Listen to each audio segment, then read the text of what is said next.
Syracuse football opens ACC play today, and it's safe to say that's not the start the Orange was looking for. At halftime, NC State 26, Syracuse 7. Welcome inside the CitrusTV studios. For OPP at the half, I'm Drew Carter alongside Tyler Rocky and Zach Lang. And so far, guys, Cole Murphy missed field goal, and he's been pretty bad on kickoffs as well. He kicked one out of bounds, too. So are you guys better kickers than Cole Murphy, you think? Well, I'll say this. Carson Wise from NC State hasn't done much better. He shanks the extra point and also a gimme at the end of the half. So this might be a battle of whose kicker's going to lose you the game. I don't mean to brag, but I got some leg muscle. I think I can do better than Cole Murphy. There you go. Well, we'll get away from the kickers now. We'll take a look at the first half stats. Check out NC State's offense. 350 total yards, including 189 on the ground. That's a big reason why they've got almost all possession from this first half. Nearly 2/3 of the time in that first 30 minutes, the Wolfpack had possession. No turnovers for the Syracuse defense, and the Orange just coughed it up one time on the offensive side. And we'll focus on that offensive side. Zach, we'll go to you first for your offensive takeaway. Steve Ishmael, the nation's leading receiver through 4 weeks, he's done nothing in the first half. You're right, Drew. He only has one catch on the day, and that came at the end of the second quarter. That's because Dungey has had a lack of targets. This offense has been absolutely atrocious. Irv Phillips has been the entire workhorse for this team, getting slant catches, eight catches for 106 yards. The only other players with catches is Mo Neal and Dante Strickland with a couple. Overall, if this team wants to do better in the second half, the offense needs to really create opportunities for Dungey in the pocket. Well, you mentioned a lack of targets, and that's frankly because at points Syracuse is playing 10 on 11 on offense. They're splitting Chris Elmore out wide, and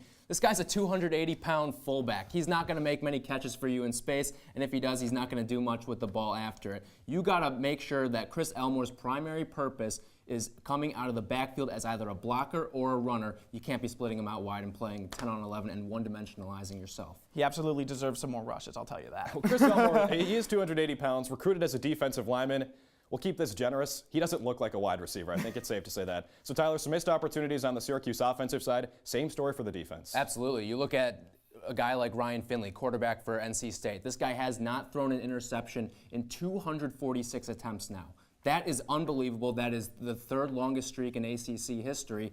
I mean, this is a guy that you can capitalize on if given opportunities, and Syracuse has had about 3 of them to pick him off, and the one by Devin Butler, a drop at the end. He also had a holding call that took away an interception as well. You got to make up for those mistakes in the second half. And talking about missed opportunities, the defense for the rushing game has been absolutely abysmal. They have not wrapped up any tackles. They've allowed over 7 yards per carry, and if you're Dino Babers, that is not something that you're going to be happy with going into the locker room. Yeah, Zach, that Syracuse run defense through those first 4 games was actually pretty strong, barely over 100 yards per game in those first 4. In the first half, NC State has 189 rushing yards. Really bad tackling from that Syracuse secondary especially. All right, so last week against LSU, Syracuse went down by 3 scores. They bounced back pretty well. You guys think that the same thing happens this week against NC State? It's not going to happen. NC State's going to pull this one out 47-21. I'm going to tell you why.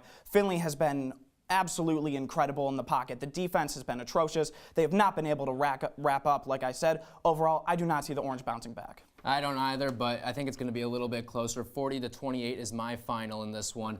Syracuse has been a lot better in second halves this year. Case in point, the LSU game last week. But quite frankly, this NC State team looks a lot better offensively than the Tigers did last week. And that's why NC State's going to ultimately hold on a little more comfortably. All right, so both our analysts think Syracuse falls to 2-3 on the season and 0-1 in ACC play. For Zach Lang and Tyler Rocky, I'm Drew Carter. Thanks for watching OPP at the half. Enjoy that last 30 minutes.